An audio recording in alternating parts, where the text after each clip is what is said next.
स्वागत है। जिस प्रकार से आपके अनुभव के अनुरूप आपने सोचा, आप सबसे निवेदन है कि उस अनुभव के दृष्टि से जो आपको समस्या आ रही हो उसको मुख्यता से पूछें। शास्त्रीय प्रश्न और बौद्धिक प्रश्न भी बहुत हो सकते हैं और यदि वो आते हैं उन पर भी विचार करेंगे, लेकिन जो निष्कर्ष आप निकाल रहे हैं या निकालने का प्रयत्न कर रहे हैं, अपने अनुभव के आधार पर शास्त्रों को एक तरफ रख के उसमें जहां समस्या प्रतीत हो रही हो उसकी प्रधानता से प्रश्न करें तो अधिक अच्छा रहेगा।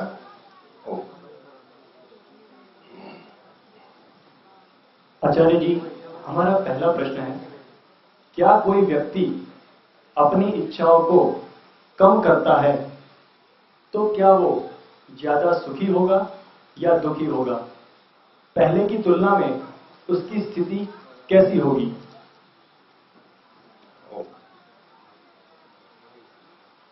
लोक में चूंकि ऐसा बहुत सुना जाता है, हम जितनी इच्छा बढ़ाएंगे उतने दुख बढ़ते जाएंगे। इसलिए इच्छाओं को कम कर दो, इच्छाओं को छोटा कर दो तो दुख नहीं रहेंगे।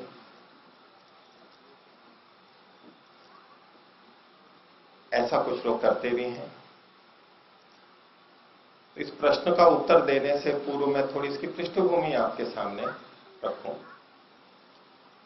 कि इच्छाओं के बढ़ाने से जो दुख आते हैं वो क्यों आते हैं? क्या ऊंची इच्छा, ऊंचा लक्ष्य करने के कारण से दुख आते हैं, अथवा जो इच्छा की वो पूर्ण नहीं हुई इसके कारण से दुख आते हैं? इच्छा करने के कारण से दुख आए अथवा इच्छा पूरी नहीं हुई इसलिए दुख आए? इच्छा को पूरा करने में जो कष्ट हो रहे हैं बहुत अधिक, उसके कारण से दुख आए या इच्छा के कारण से आए? लेकिन चूंकि इच्छा पीछे रहती है इसलिए हम इच्छा को ही समाप्त करना चाहते हैं। अभी जो आपके सामने चर्चा चल रही थी, हो सकता है आप में से बहुतों ने इस विषय में सोचा भी नहीं हो। यहां आपको इच्छा कम करने के लिए बताया जा रहा है या बहुत ऊंची इच्छा करने के लिए बताया जा रहा है? यदि इच्छा करने से कष्ट आते हैं तो यहां के बाद में आप और दुखी हो जाएंगे। यहां तो आपको वो इच्छा बताई गई जो ऐसा सुख जो कभी कम ना हो, और इच्छा की तो आप दुखी हो जाएंगे। तो मेरा उत्तर इसमें यह है कि इच्छा करने में दोष नहीं है। इच्छा तो आत्मा करेगा और ऐसे सुख की ही करेगा। जब तक ऐसा सुख नहीं मिल जाता वो इच्छा करता ही रहेगा, आप कभी नहीं रोक सकते। कितने उपदेश कर लीजिए कि अपनी इच्छाएं समाप्त करो, ये करो, वो तो ढूंढेगा, क्योंकि आत्मा का अपना लक्ष्य है कि मेरे को ऐसा सुख पाना है और हम कभी छोड़ नहीं सकते, इसको हमारा स्वभाव है। लेकिन जिन इच्छाओं को पूरा करना चाहते हैं उसको जिस तरीके से पूरा करना चाह रहे हैं वो जब गलत होगा तो दुख आएगा। इच्छा का दोष नहीं है ये।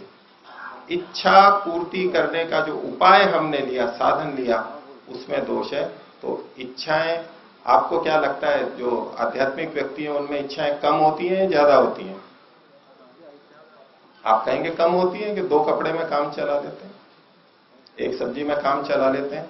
सोमदेव जी बता रहे थे, सबसे पहला बिंदु क्या बताया इन्होंने, वो जो पानी के अंदर डुबकी लगाई थी तो क्या? तीव्र इच्छा।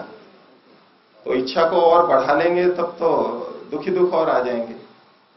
तो ऐसा ना सोचें। हमारा तो यहां सबका यही कथन है, इच्छा रखें, इच्छा तीव्र रखें। इच्छा का दोष नहीं है, ध्यान दीजिए। इच्छा ठीक दिशा में है या नहीं है, दोष उसका है। इसलिए इच्छा तो अवश्य करनी चाहिए। आपने इच्छा छोड़ दी, कामना छोड़ दी तो कुछ भी नहीं कर पाएंगे। एक छोटी सी गतिविधि भी बिना इच्छा के नहीं होती, आंख की पलक भी बिना इच्छा के नहीं झपकती। कुछ प्रयोजन होता है। और कामनाएं हमें रखनी है, इच्छाएं अवश्य रखनी है, नहीं तो मनुष्य नहीं रहेगा। ये स्वभाव के विपरीत है। ये धर्म को गलत ढंग से प्रस्तुत किया गया कि इच्छाएं ही समाप्त कर दो। इच्छाएं समाप्त नहीं करनी है, इच्छाओं को परिष्कृत करना है, इच्छाओं को तीव्र करना है, और जो हमारी वास्तविक इच्छा है उस तक हमें पहुंचना है।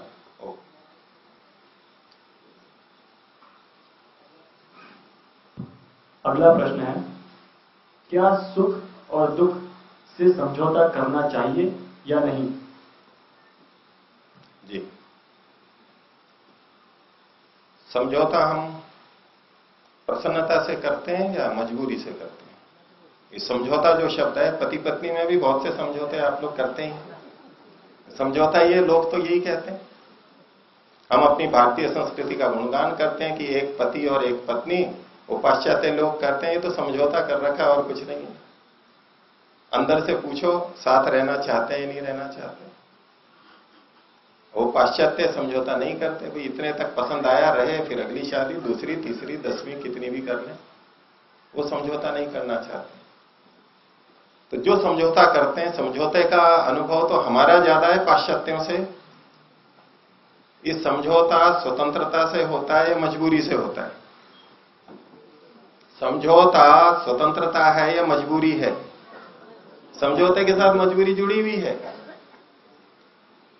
जिसे हम नहीं चाहते उसको मानना पड़ता है, इसे समझौता कहते हैं। जिसे हम नहीं चाहते, और यहां आपको क्या सिखाया जा रहा है, क्या बात रखी जा रही है कि जो हम चाहते हैं वो करें। अब सुख दुख पे आ जाइए कि सुख दुख के साथ समझौता करना चाहिए या नहीं। ऐसे सुख के साथ समझौता नहीं करना चाहिए जिसमें दुख मिला हुआ हो।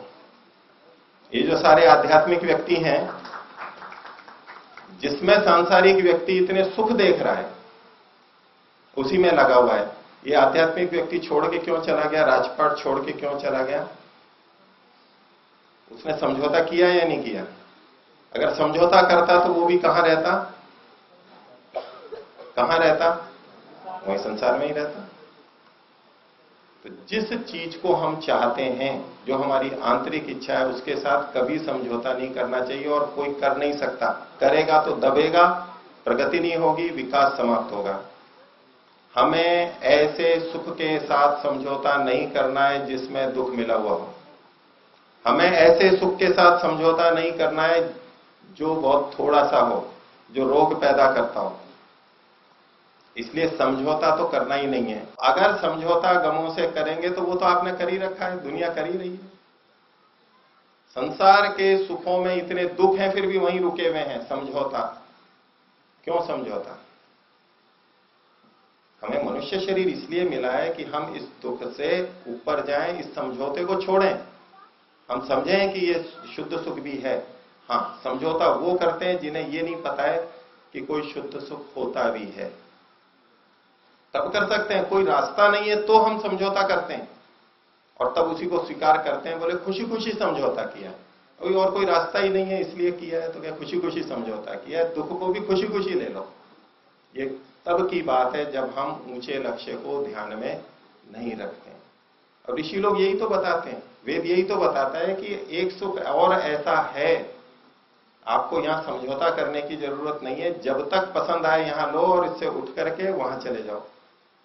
उस समझौते से छुड़ाने के लिए तो ये चर्चा है। अगला प्रश्न है, जिसने अब तक लक्ष्य तय नहीं किया हो तो क्या अब कर सकता है? जी, ये प्रश्न यहां पर भी है, क्यों नहीं कर सकता? मैं प्रश्न करूं उनसे। जब आंख खुली तभी सवेरा।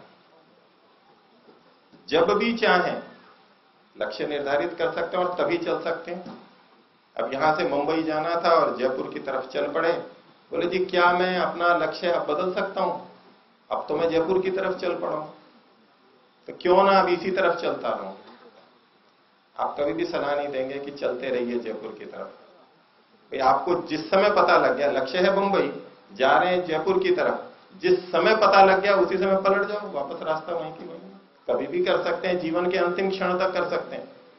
और ये करके भले ही हम कुछ कर ना पाए, लेकिन अंतिम क्षण भी अगर ये बात समझ में आ गई तो एक संस्कार लेके जाएंगे अगले जन्म में। अगले जन्म की यात्रा हम फिर वहीं से प्रारंभ करेंगे, वो भटकन से बच सकते हैं। सर्वोच्च सुख के लिए कोई धर्म होना चाहिए? कोई धर्म होना जी चाहिए। हाँ, सर्वोच्च सुख के लिए कोई धर्म होना चाहिए। जी, क्योंकि कई धर्म हम सुनते रहते हैं, ये धर्म वो धर्म वो धर्म, तो कोई तो धर्म हो सर्वोच्च सुख के लिए। धर्म का मतलब होता है जिसको हम धारण करते हैं, और जिसको धारण करने से हमें सुख होता है, जो हमारा धारण करता है, वो धर्म कहलाता है। और हमारा धारण वही कर सकता है जो हमारी अंतिम इच्छा को पूर्ण करता हो। मैंने अपने वक्तव्य के अंतिम समय में एक बात रखी थी कि हमारी जो इच्छा है पूर्ण सुख की प्राप्ति के लिए, उसमें जो जो भी कर्म, जो जो भी वस्तुएं, जो जो दिनचर्या, जो जो साधना, जो जो तपस्या साधन के रूप में है, बस वही धर्म है। धर्म के लिए हम क्या सोचते हैं, दूसरों ने कह दिया और हमें अपनाना है। धर्म है ही वही जो हमें हमारे इस लक्ष्य तक पहुंचा सके, जिसकी कामना हमारी सबकी है, हर आत्मा की है। उस तक जो पहुंचा सके, जो पहुंचाता है, बस वही धर्म है। यही कसौटी है धर्म की। तो प्रश्न है कि मुक्ति प्राप्ति, लक्ष्य प्राप्ति के लिए धर्म को अपनाना चाहिए। तो मुंबई जाना है तो रास्ते को अपनाना ही है, आप उसको धर्म कहें चाहे ना कहें, धर्म है ही वही जो हमारे लक्ष्य तक पहुंचाता हो। इसलिए वो तो अपनाना ही होगा, और वो केवल एक होगा, अनेक नहीं होंगे। आप कहते हैं कि लक्ष्य हमें तय करना चाहिए, पर मेरा यह अनुभव कहता है कि लक्ष्य समय और परिस्थिति निर्धारित करते हैं। तो इसमें सत्य कितना? लक्ष्य आपको निर्धारित करना चाहिए, और अनुभव है कि समय और परिस्थिति लक्ष्य को निर्धारित करते हैं। क्या अभी कोई समय और लक्ष्य नहीं है, परिस्थिति नहीं है? अभी एक समय चल रहा है हमारा, ये मनुष्य जीवन है, और एक परिस्थिति है कि हम मनुष्य जन्म में हैं, मनुष्य शरीर में हैं, और अपना जीवन जितना भी 20, 30, 50, 60 वर्ष आप लोगों ने जितना जिया, जो प्रश्न करता है, क्या कोई समय और परिस्थिति अब सोचने के लिए नहीं है? जीवन इतना चला गया, हम सोचें कि जीवन का लक्ष्य क्या हो। आपने कहा लक्ष्य तो समय और परिस्थिति निर्धारित करते हैं। समय कोई आता है, परिस्थिति कोई आती है, लेकिन लक्ष्य वहां भी हम ही निर्धारित करते हैं, समय और परिस्थिति नहीं। समय और परिस्थिति के कारण से लक्ष्य निर्धारण करने वाले हम हैं, उनके ऊपर निर्भर नहीं है। कोई भी परिस्थिति हो, कोई भी समय हो, सब व्यक्ति समान प्रतिक्रिया नहीं करते, समान कर्म नहीं करते, भिन्न भिन्न करते हैं। यदि लक्ष्य परिस्थिति एक हो और उसी से ही लक्ष्य निर्धारित हो, तो सबका एक जैसा होना चाहिए, एक जैसा नहीं होता।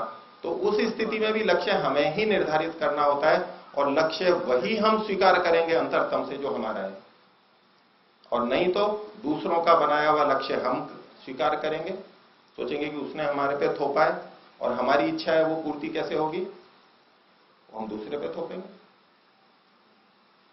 पिता इंजीनियर बनना चाहता था, नहीं बन पाया, तो बेटे को बनाएगा वो, बोले मेरी इच्छा थी, मैं अपने जीवन में नहीं बन पाया, मेरा बेटा बने इंजीनियर। लेकिन बेटा इंजीनियर नहीं बनना चाहता, डॉक्टर बनना चाहता है। अब भारतीय संस्कृति है, पिताजी की इच्छा पूर्ति करनी पड़ेगी। श्रवण कुमार हैं हम, तो वो इंजीनियर बन गया, अब वो भी तो पिता बनेगा। अब वो क्या करेगा, क्या करना चाहिए, अपने बच्चे को करेगा। तो अगर पहले वाला पिता ये सोच लेता, दादा, कि मैं नहीं कर पाया, कोई बात नहीं, मेरी जो इच्छा थी मैं पूरी नहीं कर पाया, अब बेटे की जो इच्छा है उसके अनुरूप मैं साधन जुटा दूं, ये करे, या मेरी इच्छा पूर्ति है वो ये करे। मैं किसी कारण से, मेरे माता पिता, परिस्थिति जो भी हो, मैं लक्ष्य को पूरा नहीं कर पाया, तो जैसे मेरे को आज परेशानी है बड़ा होने पर कि मैं अपनी इच्छा को पूरा नहीं कर पाया, तो ये समस्या तो मेरे बेटे में भी आ सकती है। ये भी कहेगा मैं अपनी इच्छा को पूरा नहीं कर पाया। तो यही धर्म आत्मवत व्यवहार हो जाता है कि जैसे मेरी इच्छा पूरी होनी चाहिए थी, ऐसे बच्चे की भी तो कुछ इच्छा होगी, वो भी तो पूरी होनी चाहिए। हाँ, उसको दिशा देना, समझाना हमारा काम है, गलत ना चला जाए, गलत उपाय ना अपना लें। तो हम अपनी इच्छा को ही हमेशा पूरा करना चाहते हैं, चाहे बच्चे में पूरा करना चाहते हैं, चाहे अपने में पूरा करना चाहते हैं। तो समय और परिस्थिति कुछ भी हो, इच्छा हम अपनी ही पूरी करते हैं, हमारी अपनी इच्छा के लिए ही हमें काम करना चाहिए। लेकिन धर्म बस वही हो जाता है कि अपनी इच्छा पूर्ति करते हुए हम दूसरे की इच्छा पूर्ति में बाधक न बन जाएं, पहली बात। और दूसरी, ऐसा हम करें कि अपनी इच्छा पूर्ति करते हुए हम दूसरों की भी इच्छा पूर्ति कर सकें, उसको भी सहयोग दे सकें और अपनी भी इच्छा पूर्ति कर सकते हैं। ये धर्म हो गया। किसी आम आदमी की सेवा करने का लक्ष्य भी दुख देता है, ऐसा क्यों? किसी साधारण आदमी की सेवा करने से जो हमें कष्ट होता है, तो कष्ट तो होगा ही। आप उनके लिए चल करके जा रहे हैं, रात में वो सोए हुए हैं, कंबल उड़ा रहे हैं, उनको खाना खिलाना है तो खाना बनाएंगे, गर्मी में लेके जाएंगे, देंगे, बांटेंगे, समय लगेगा। बांटने में भी झुक झुक करके बांटेंगे, 150 लोग होंगे तो कमर में दर्द होगा, बाल्टी को पकड़ेंगे तो हाथ में दर्द होगा ही। ये शारीरिक बाधाएं हैं। परोपकार से जो सुख मिलता है वो आंतरिक सुख है, लेकिन ये शरीर की बाधा तो फिर भी रहेगी। अगर इसको कष्ट के रूप में देखेंगे तो कष्ट है, और ये कष्ट कोई कभी जाएगा नहीं। आप कुछ भी परोपकार करोगे, आप बैठे बैठे तो करेंगे नहीं। इसको अध्यात्म में तप के नाम से कहा जाता है। आप उसको कष्ट कहते हैं तो ये कष्ट तो कोई कष्ट नहीं है, ये कष्ट हमें अधिक सुख देने वाला है, इसलिए हमें स्वीकार्य होता है। लेकिन यदि आप किसी और कष्ट की बात करते हो, आपके मन में कोई और कष्ट हो कि सेवा करने से मेरे को ये कष्ट हो जाता है, तो वहां देखना है कि वो कष्ट क्यों हुआ। अब प्रश्नकर्ता के मन में क्या होगा, मैं कुछ संभावना के तौर पे कुछ बोला है, कुछ और बोलता हूं, और या तो वो बताएंगे तो और स्पष्ट होगा। मान लो हम सेवा करने लग गए, तो हमारा पड़ोसी बोलेगा कि बड़ा आया सेवक बनने वाला। वो तो कर नहीं रहा है खुद, लेकिन दूसरे को परेशानी हो सकती है ना हमारे सेवा करने से। लोग हमारा नाम ले रहे हैं, कुछ अच्छा समझ रहे हैं, कोई हमारे को हाथ जोड़ रहे हैं, तो किसी को समस्या हो सकती है। वो कहेगा बड़ा आया महात्मा गांधी बनने, बड़ा आया किसी और का नाम लेकर के, ये कैसा सेवक है। तो वो आलोचना हमें दुख दे जाती है। आपने सेवा की, आप खूब अच्छा बना करके लेके गए, और मान लीजिए उसमें थोड़ा नमक अधिक हो गया, और वहां बैठे वालों ने किसी ने कह दिया कि इसमें तो नमक थोड़ा ज्यादा है, तो आपको कष्ट हो जाएगा। हो सकता है किसी को, संभावना में। आप खूब अच्छी तरह लेके गए और वहां 2-4 जने ज्यादा हो गए और भोजन कम पड़ गया, और वो कह रहे हैं कि जो पेट तो भरा ही नहीं पूरा। अब वो जो सेवा कर रहा है, भोजन दे रहा है, उसको कष्ट हो जाएगा ना। अब ऐसे कष्टों में हमें सोचना होगा कि इस कष्ट का कारण मैं हूं या नहीं हूं। चूंकि दूसरों के द्वारा आलोचना से हमें दुख कष्ट हो जाता है, उसका कारण है कि हम लोकेष्ठा से युक्त हैं। अभी हम यश चाह रहे हैं, इसलिए हम ये काम कर रहे हैं, और उसमें जहां बाधा आई, किसी ने आलोचना की और हमारे को दुख हो जाएगा। इसमें हमें अपनी विद्या को बढ़ाना है, अपनी समझ को बढ़ाना है कि मैं ये परोपकार कर रहा हूं, ये यश के लिए नहीं कर रहा हूं, उनकी सेवा के लिए कर रहा हूं, और इसका पुण्य का फल परमात्मा जो देना है वो दे देगा मेरे को, मुझे प्राप्त हो जाएगा। उस पर हम निर्भर रहेंगे तो दुनिया कुछ भी कहती रहे, हमें कष्ट नहीं होगा। और यदि लोग बढ़ गए हैं और भोजन कम पड़ गया है, तो मन में हम फिर भी दुखी होने की बात नहीं है कि भाई मेरे को जो सूचना थी उतना भोजन में लेके आया, मैंने अपना कर्तव्य पूरा किया, और कम पड़ गया, वो ज्यादा आ गए, तो मैं क्या कर सकता हूं। और संख्या भी ठीक है, लेके भी आए, लेकिन पत्नी ने या नौकरों ने, पाचकों ने भोजन कम बना दिया, किसी ने गलती कर दी, तो मैं तो कारण नहीं हुआ उसमें, दूसरे ने कर दिया। तो उस दुख को अपने ऊपर हम ना झेलें। और दुख इसीलिए होता है क्योंकि हम उस सबका श्रेय स्वयं लेना चाहते हैं, अपना बड़प्पन चाहते हैं, तो वो बड़प्पन हमारा टूटता है, इसलिए दुख हो जाता है। सेवा करते समय दुख होना नहीं चाहिए। हो रहा है तो कोई कारण है, हमारी अपनी अविद्या है या कोई दूसरे कारण है। यदि अन्यायपूर्वक आ रहा है, परमात्मा उसकी पूर्ति करेगा। परमात्मा पर विश्वास रख के चलेंगे तो सेवा करने में दुख नहीं होगा।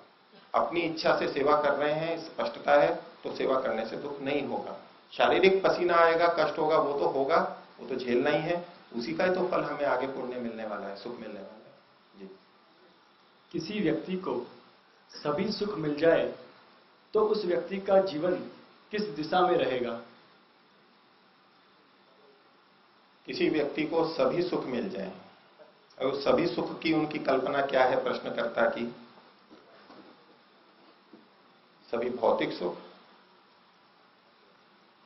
जो जो कल्पना कर सकते हैं हम अच्छे से अच्छे, तो उसकी क्या स्थिति रहेगी? क्या प्रश्न है? सभी सुख मिल जाए तो? सभी सुख मिल जाए तो उस व्यक्ति के जीवन की दिशा क्या होगी? दिशा क्या होगी? वही दिशा होगी जो औरों की है, जिनको सब कुछ नहीं मिला है, वहां कुछ विशेष नहीं होने वाला है। वो भी वहां भी पूरा तृप्त नहीं होगा। आप खुद जाके देख लीजिए, कितना भी कर लो कुछ नहीं होने वाला है। हाँ, अगर समझदार है और उसने सोच लिया, पहले सोचता था कि ये मिलेगा तो पूर्ण सुखी हो जाऊंगा, और सब कुछ मिल गया, और फिर भी जब अतृप्ति है तो दिशा बदल सकती है, वो अध्यात्म की तरफ आ जाएगा। लेकिन अगर समझदार नहीं है तो वो भी वहीं रहेगा और ऐसे ही दुखी होता रहेगा, कुछ नहीं बदलने वाला है उसका। तो चाहे वो हो सुख वाला, चाहे दुख से युक्त हो। और पहली बात तो यही है कि उसमें पूर्ण सुख वाला कोई मिलेगा ही नहीं आपको, कोई नहीं मिलेगा। कितना भी सुख साधन हो, वहां दुख अवश्य रहेंगे, व्यक्तिगत रहेंगे, अन्यों से रहेंगे, कैसे न कैसे दुख अवश्य रहेंगे। शरीर के रहते पूर्ण सुख की प्राप्ति कभी नहीं हो सकती, कुछ ना कुछ दोष, दुख, कष्ट, बाधा अवश्य रहेंगे। अगर हम गृहस्थ जीवन जी रहे हैं तो हम ईश्वर पे ज्यादा ध्यान नहीं दे पाते और धन के पीछे ज्यादा लगते हैं, तो हम कैसे लाइफ को बैलेंस रखें? ईश्वर की तरफ आपको ध्यान देना है तो दीजिए, मत दीजिए। पैसे की तरफ ध्यान देना है दीजिए, लेकिन यह ध्यान रखिए कि आपके जीवन का लक्ष्य क्या है, आपकी आंतरिक इच्छा क्या है। यहां ये उपदेश देने के लिए नहीं आए हैं या कहने के लिए नहीं आए कि आप ईश्वर की तरफ जाइए। ये तो आप स्वयं को जाना है तो जाइएगा। गृहस्थ में ईश्वर की तरफ ध्यान नहीं दे पाते। क्यों नहीं दे पाते? धन की तरफ अधिक ध्यान दे पाते हैं। क्यों दे पाते हैं? हम किसकी तरफ ध्यान देते हैं? जिसमें सुख प्राप्ति की आशा होती है उसकी तरफ ध्यान देते हैं। जिसमें अधिक सुख प्राप्ति की इच्छा होती है, दुख मिटने की इच्छा होती है, संभावना होती है, उस तरफ हम ध्यान देते हैं। यह आत्मा का स्वभाव है। जब किसी व्यक्ति को यह दिखाई दे रहा है कि धन कमाने से ही मेरी इच्छा पूर्ण हो जाएगी, तो धन को छोड़ ही नहीं सकता। वहां चलते रहिए आप और अनुभव करते रहिए कि जितना धन कमा करके मैं सोच रहा था कि पूर्ण सुखी हो जाऊंगा, उतना कमाने के बाद हो गया हूं या नहीं हो गया हूं। अगर गृहस्थ में रहते हुए ये समझ बन गई कि इतना कमाने पर भी, इतने सब सुख साधन होने पर भी वो चीज नहीं मिली जो मैं चाहता था, भले ही आपको ईश्वर याद ना आए, अगर ये समझ बन गई है तो ईश्वर तो आगे अपने आप याद आ जाएगा। कोई चिंता नहीं कीजिए। ऐसा सोच करके कि नहीं ईश्वर का तो स्मरण करना ही है, करना ही है, आप जबरदस्ती करते रहेंगे, बैठाते रहिए। 2-5 मिनट बैठेंगे, जैसे बच्चे ऐसे ही बड़े बैठेंगे, मन नहीं लगेगा। बैठ करके ध्यान में ईश्वर का स्मरण करते हुए भी ईश्वर से कहेंगे, हे प्रभु मुझे तो ईश्वर का ध्यान वो तो करते ही है दुनिया वाले कि भाई ईश्वर का भी मैं स्मरण करता हूं। वो कोई स्मरण ईश्वर का थोड़ा ना हुआ, वो तो धन के लिए ही हुआ। लक्ष्य तो वो का वही बना रहा। नौकरी चाहिए तो वो भी पैसे के लिए चाहिए। फैक्ट्री खुलनी चाहिए, इनकम टैक्स का छापा ना पड़े, ये हो वो हो, जो सारा है वो किस लिए? पैसे के लिए। वो ईश्वर का स्मरण भी किसके लिए? पैसे के लिए। इसे ईश्वर स्मरण नहीं कहते। और जिस दिन आपको ये लगेगा गृहस्थ में कि मैं तो कर नहीं पा रहा हूं और थोड़ा पूजा पाठ और स्मरण से धन खूब आ जाता है, लोग कहते हैं, तो आप ईश्वर का स्मरण करने लगेंगे और उतना ही करते होंगे। आपने कहा ज्यादा नहीं कर पाते, तो उतना ही करते होंगे ना जितना ये प्राप्त हो जाए। तो ऐसा ईश्वर स्मरण आप करें या ना करें कोई अंतर नहीं है, एक ही बात है, कोई फर्क नहीं पड़ेगा। आप इस बात पे ध्यान दे दीजिए कि मेरी जो इच्छा है आत्मा की, जो भी पीछे चर्चा हुई है, वो पूरी हो रही है या नहीं हो रही है, ये हमेशा देखते रहिए। चाहे पैसा कमाइए, जो भोगना है भोगिए, जहां घूमना है घूमिए, ये देखते रहिए कि ये पूरी हो रही है नहीं हो रही है। परमात्मा की व्यवस्था ऐसी है कि आपको वहीं पहुंचा देगा। आप चाहे इधर भटको चाहे उधर भटको, परमात्मा वहीं पहुंचाएगा आपको जहां हमें पहुंचना है, जहां हमारे मनुष्य जीवन का लक्ष्य है। कोई इधर भटक के जाएगा, कोई उधर भटक के जाएगा। गायों को आपने ट्रक पे चढ़ाते हुए देखा हो कभी?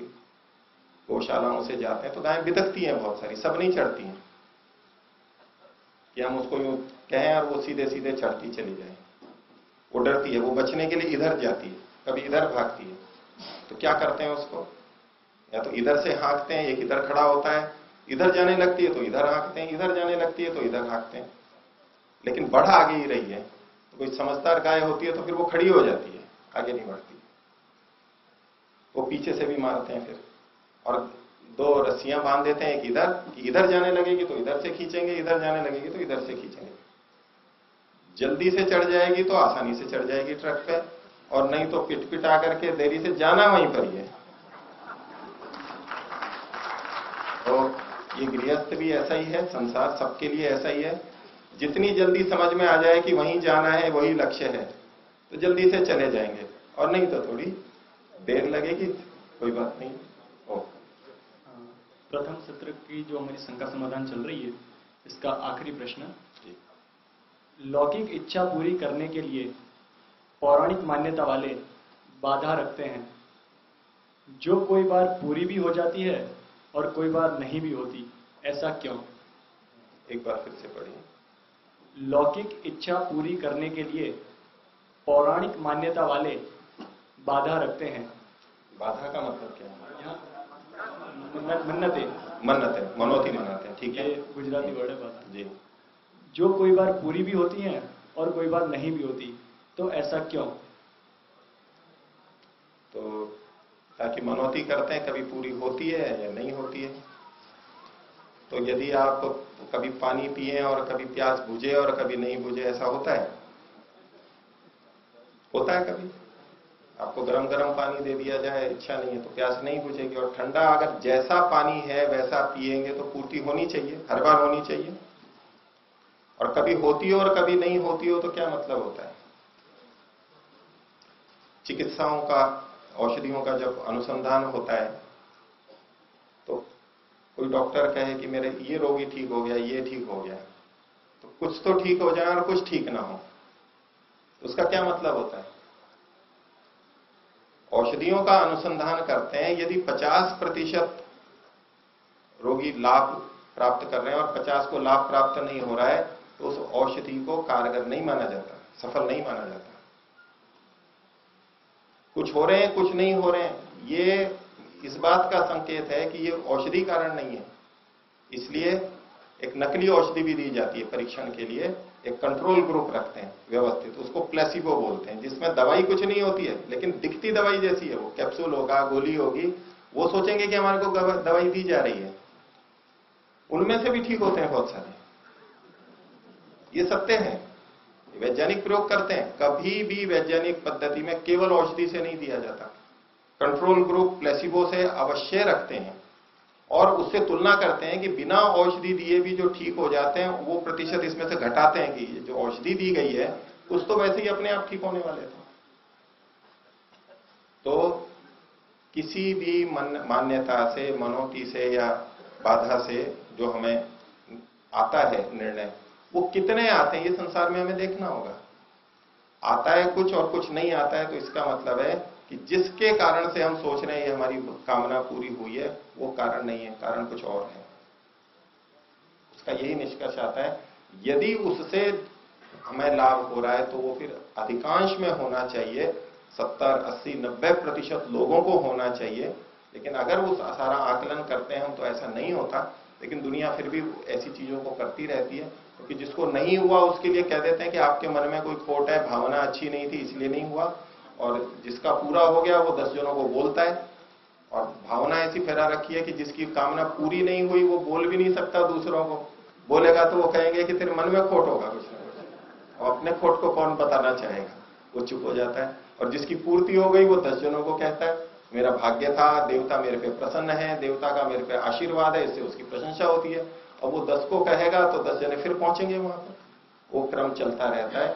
तो वास्तव में वो तथ्य हमें देखना होगा कि जिस कारण से हम सोच रहे हैं ऐसा हो रहा है, तो कभी होता है कभी नहीं होता है, कोई सत्याग्रही है तो पता लग जाता है कि इसके कारण नहीं हो रहा है, कारण कुछ और है। तो उस समय हमें निर्णय करना चाहिए कि इन चीजों में हम ना फंसे।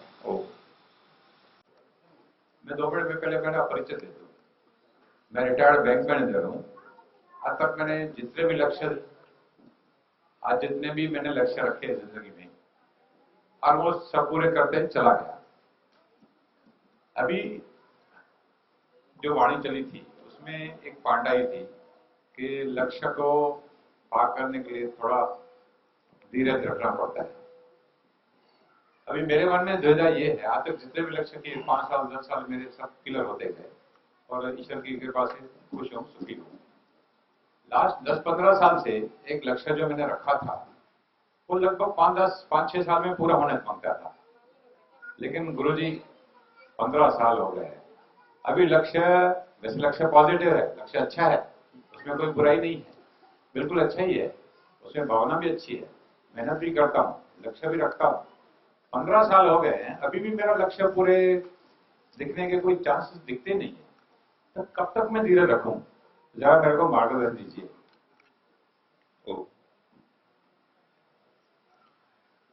आपने क्या लक्ष्य रखा है ये तो मुझे नहीं पता। बिल्कुल। लेकिन अगर वो लक्ष्य अच्छा है, ठीक है, और आपकी विधि भी ठीक है, तो बस करते रहिए जब तक ये पूर्ति ना हो जाती है। इसके लिए समय की कोई सीमा अपनी तरफ से ना बांधते हुए केवल कर्म करते रहना होता है। ओके, थैंक यू, नमस्ते। अब हमारा प्रश्न है जी। बच्चों के अभ्यास का लक्ष्य माता पिता को तय करना चाहिए या बच्चों पर छोड़ देना चाहिए? दोनों के ऊपर निर्भर करता है। बच्चे की इच्छा के अनुरूप माता पिता को सही दिशा सुझाव प्रदान करना चाहिए।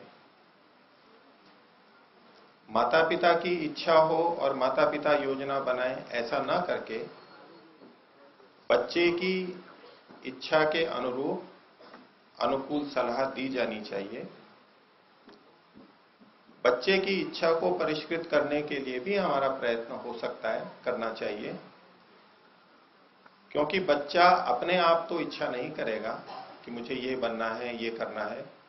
उसने अपने साथियों से सुना होगा, गुरुजनों से सुना होगा और किसी से सुना होगा, तो वो सुना हुआ गलत भी हो सकता है। तो बच्चे की इच्छा, परिष्कृत इच्छा के लिए हमें विभिन्न क्षेत्रों के बारे में उसको ठीक बताना भी चाहिए, और फिर उसमें से जो बच्चे की योग्यता हो और वो बन सकता हो, उसकी रुचि बनती हो, उसके अनुरूप फिर उसको बढ़ाना चाहिए। अगला प्रश्न है, सत्य की परिभाषा हम कैसे कर सकते हैं? सत्य की परिभाषा आप कर सकते हैं। सत्य का मतलब क्या होता है? सत्सु तायते इति, जो सज्जनों में विस्तार को प्राप्त होता है उसे सत्य कहते हैं। सज्जनों में जो चीज स्थान ग्रहण करती है, स्थान बनाती है, सज्जनों में जो फैलती है, उसे सत्य कहते हैं।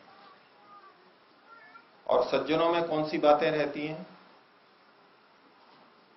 जो उनके लक्ष्य के अनुरूप होती हैं, मानव मात्र के हित के लिए होती हैं, प्रत्येक आत्मा के हित के लिए होती हैं, धर्म की बातें। तो हमारे लक्ष्य के प्राप्ति के लिए जो जो बातें अनुकूल हैं, जो हमें लक्ष्य तक पहुंचाती हैं, वो सब सत्य है। आज के विषय के संदर्भ में मैं ये परिभाषा रख रहा हूं। सत्य को दो तरह से देखा जाता है। एक सत्य का मतलब होता है तथ्य, यथार्थ ज्ञान, जो चीज जैसी है उसको वैसा जानना, ये सत्य है।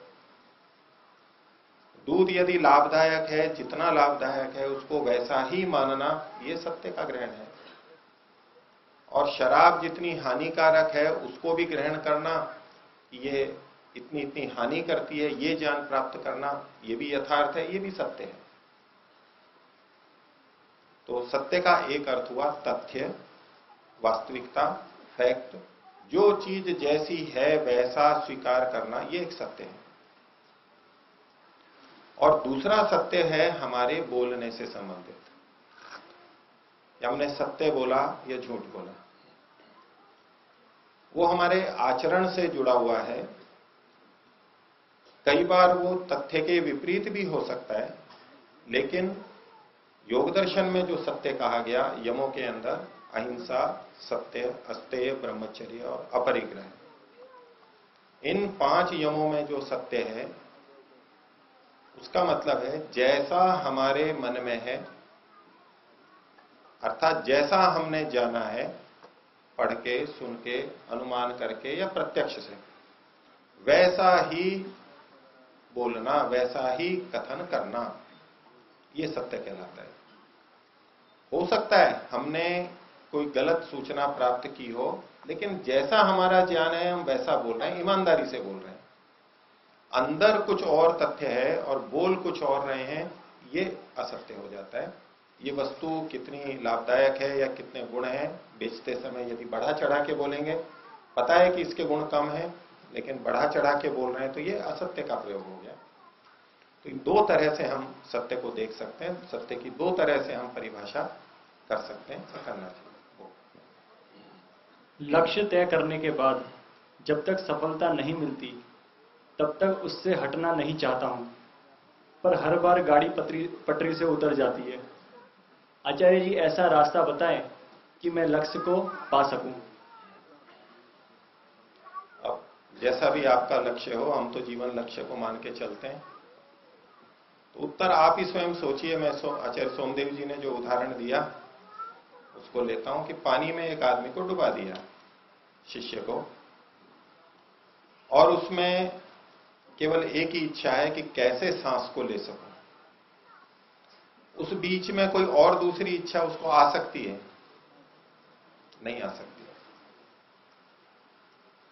लक्ष्य से हम तब भटकते हैं, मुख्य लक्ष्य से, जब कोई दूसरी चीज आकर्षित करती है, लक्ष्य हमारा कोई दूसरा बन जाता है। जब जब आपका लक्ष्य छूटता है तब तब आप इस बात का अनुभव करेंगे कि दूसरा कोई लक्ष्य बन गया है। एक बात। दूसरा, जिस लक्ष्य को पाना चाहते थे उसके जो लाभ हमारे मन में थे वो कुछ कम हो गए हैं, उसका प्रभाव अब हमारे पर नहीं है, इसलिए वो लक्ष्य शिथिल हो जाता है और दूसरे लक्ष्य बन जाते हैं। तीसरा, जिस लक्ष्य को पाना है उसके लिए प्रयत्न कर रहे हैं और बहुत कष्ट हमें प्राप्त हो रहे हैं। लक्ष्य के प्राप्त होने पे जो सुख मिलेगा, लाभ मिलेगा, उसकी अपेक्षा हमें वर्तमान के कष्ट अधिक पीड़ित करने लगते हैं, तो भी हम अपने लक्ष्य से हट जाते हैं। तो अगर हम सदा ये ध्यान रखें कि ये लक्ष्य बहुत बड़ा है और बहुत अच्छा है, मेरे लिए बहुत उपयोगी है, तो हम कभी भी उससे नहीं हटेंगे। जो पैसा कमाते हैं वो उस लक्ष्य से कभी हटते हैं क्या? कुछ को छोड़ के कभी नहीं हटेंगे। वो हटेगा जिसको उससे वैराग्य हो रहा है, वो हटेगा जिसको घर में परेशानी होगी है इसलिए दुकान पे नहीं जा रहा। कोई ना कोई दूसरा लक्ष्य बनेगा, नहीं तो लाभ हमें दिखाई दे रहे हैं तो लक्ष्य कभी नहीं हटेगा। जब जब लक्ष्य शिथिल हो रहा हो तो ये सोच लें, विचार कर लें कि लाभ कम तो नहीं दिखाई दे रहे हैं, लाभ को फिर से सोचेंगे और फिर से हमारा वो लक्ष्य ताजा होगा तो हम उसी तरफ करते रहेंगे। और कभी कभी शिथिलता आती है सामर्थ्य कम होने से, कोई बात नहीं, उसमें हम थोड़ा अपना संतुलन बनाते हैं, शक्ति को प्राप्त करते हैं, थोड़ा विराम का क्षेत्र आता है। प्रगति करते करते थोड़ा सा समान स्थिति चलती है, थोड़े दिन में अच्छे हो जाते हैं और फिर काम करने लग जाते हैं, तो थोड़े दिन बाद फिर से कर सकते हैं। परोपकार में हमेशा दर्द क्यों होता है? तो प्रश्नकर्ता का ऐसा अनुभव होगा कि परोपकार में सदा कष्ट होता है।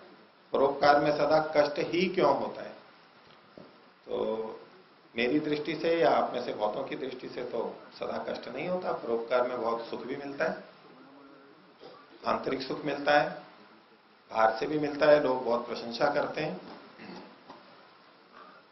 पर आपका संयोग ऐसा बना हो कि आपको हमेशा कष्ट ही मिलता हो, आप सुख न मिलता हो ऐसा तो नहीं कह सकते। जो भी प्रश्न करता है उनसे यदि कहेंगे देखो कुछ तो आपको परोपकार में सुख मिल ही रहा है, तो हाँ करेंगे। तो प्रश्न का मतलब ये बनेगा, ये निकलेगा कि सुख के साथ साथ परोपकार करते हुए दुख क्यों आते हैं? सदा कोई ना कोई थोड़े थोड़े दुख आते हैं। तो इस विषय में पिछले प्रसंग में बात हुई थी कि वो दुख कौन से आए, परोपकार के समय कौन से दुख आते हैं, ये हमें देखना होगा। आप उस दुख को बताएंगे, उसके अनुसार उसका उत्तर होगा। बाकी पिछले एक प्रश्न में मैंने इस विषय में विस्तार से बताया हो। अपने मन को लक्ष्य प्राप्ति के लिए किस प्रकार हम वश में रखें? एक बड़ी समस्या हमें प्रतीत होती है कि मन को वश में कैसे रखें। अर्थात मन लक्ष्य से इधर उधर बहुत भटकता है, बार बार हट जाता है। तो इसके लिए भी आप अपना ये निरीक्षण कीजिए कि मन कहां से नहीं भटकता आपका। लक्ष्य से तो भटकता है, लेकिन कोई चीज ऐसी है जिससे मन नहीं हटता है। अथवा कुछ दिन, कुछ घंटे किसी एक विषय पे मन टिकता है या नहीं टिकता है, कोई भी मना नहीं करेगा। कहीं ना कहीं तो लगता है मन, कहीं ना कहीं तो टिकता ही है मन। प्रश्न उठता है वहां से क्यों नहीं भटकता है? अब आपकी जो भी रुचि हो, या तो खेल की हो, आजकल फुटबॉल का खेल चल रहा है, विश्व कप, दीवाने हैं लोग, करोड़ों लोग। आपकी उसमें रुचि हो, फिल्म में रुचि हो, या आप दुकान में आपकी पैसे में रुचि हो, मन वहां से कभी भटकता है क्या? ये खुद निरीक्षण करें। हम स्वयं भी निर्णय निकाल सकते हैं। यदि हमारा आज तक कभी भी मन कहीं नहीं लगा हो, सदा भटकता ही रहता हो, तब तो कह सकते हैं भाई मेरे को पता नहीं कैसे करूं। लेकिन आप सब और दुनिया का हर व्यक्ति बहुत समय तक बहुत से विषयों में मन को टिका के रखता है। अब स्वयं ही आप देखें कि वहां मन क्यों टिकता है। किसी नॉवेल को पढ़ रहे हैं, किसी फिल्म को देख रहे हैं, और कोई घर में समारोह है आपके, क्यों मन वहां पर टिकता है? तो मन वहां टिकता है जिसमें हमें लाभ दिखाई देता है अथवा कष्ट के हटने की आशा रहती है। इससे कुछ लाभ होगा और इससे कष्ट हटेगा। ये जब हमारे मन में आ जाता है, समझ बन जाती है, तो मन वहीं टिकता है। इसका मतलब क्या, हमारा आत्मा का स्वभाव क्या है कि हम हमेशा अपने हित के काम ही करते हैं। जिसमें हमें हित दिखाई देता है उसको हम करते हैं, उसमें लगे रहते हैं। और हित किस में दिखाई देगा, कब दिखाई देगा? तो उसके लाभ हमें दिखाई देंगे तो हम वहां पर टिके रहते हैं।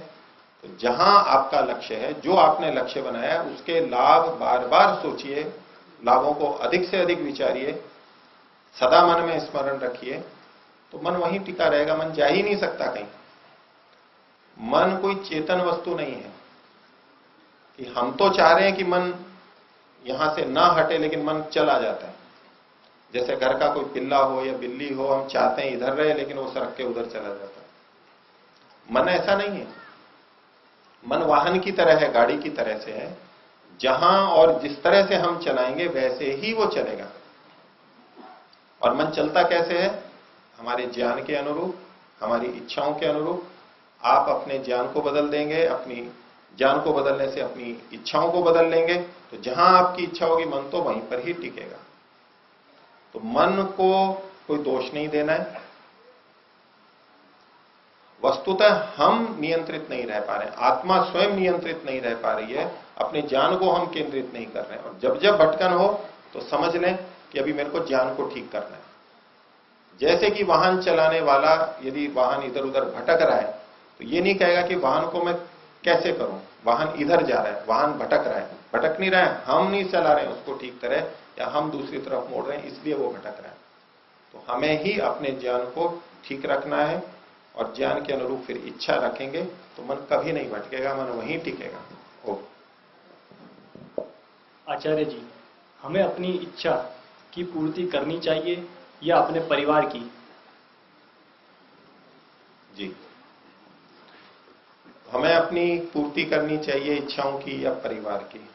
इसको और व्यापक कर दें तो समाज और राष्ट्र की, अन्यों की, क्योंकि परोपकार तो इसी पे निर्भर है। और धर्म परोपकार की बात करता है, धर्म परोपकार की बात करता है, अन्यों की हम करें। अब यहां सारा सिखाया गया कि हमें अपनी इच्छा की पूर्ति करनी है, और धर्म कहता है कि दूसरों की इच्छा की पूर्ति करनी है। तो कुछ टकराव उनके मन में लग रहा हो, इसलिए शायद प्रश्न हो। इसका अंतिम उत्तर पहले बोलता हूं और फिर व्याख्या करता हूं। हमें अपनी इच्छाओं की पूर्ति करनी चाहिए। अटपटा उत्तर लगेगा, ये तो स्वार्थ की शिक्षा हो गई।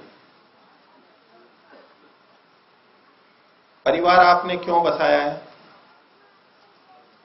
परिवार के लिए या अपने लिए? शादी किस लिए की थी? उस अपरिचित को सुख देने के लिए या अपने सुख के लिए? चाहे पुरुष हो चाहे स्त्री हो, जब तक परिवार नहीं बना था वो अपरिचित थे, लड़का लड़की एक दूसरे से। उसको सुख देने के लिए विवाह किया था या स्वयं सुख लेने के लिए विवाह किया?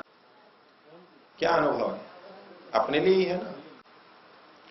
कोई कोई ऐसा हो सकता है कि भाई कोई दीन दुखी है, विकलांग है, और उनके लिए विवाह कर लेते हैं कुछ युवक युवती, उनको छोड़ दीजिए। लेकिन सामान्यतः हम अपने लिए विवाह करते हैं, यानी परिवार बसाते हैं,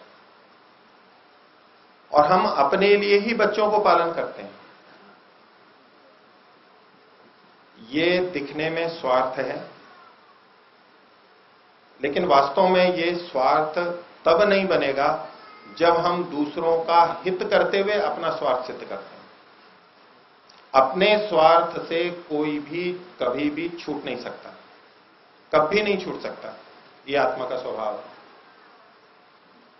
जब भी परोपकार करते हैं तब भी अपना हित साथ में रहता है, पुण्य का रहता है, अगले जन्म में ये मिलेगा। उस समय आंतरिक सुख लगता है, अच्छा लगता है, अपना हित परोपकार में भी रहता है।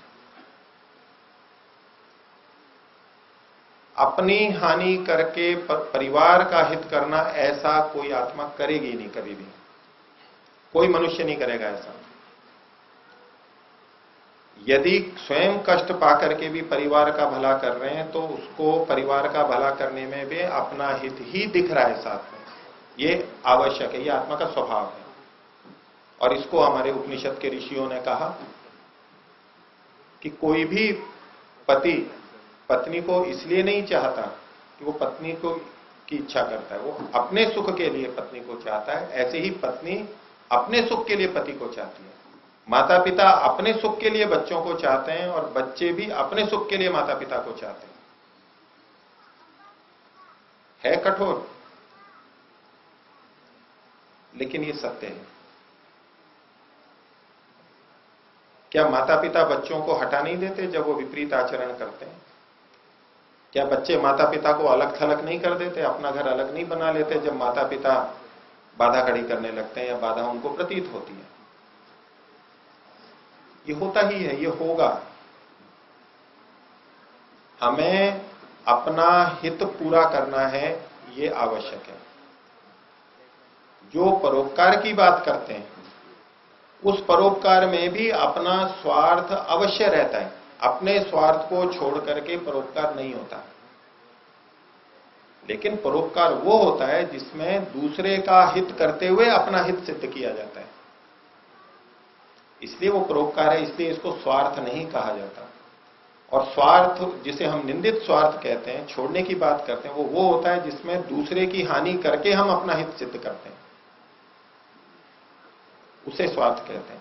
लेकिन तत्वतः अपने हित की कामना सब जगह विद्यमान है, वो रहती है और सदा रहेगी।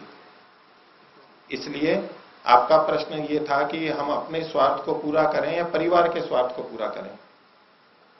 अपने सच्चे स्वार्थ को अवश्य पूरा करना है।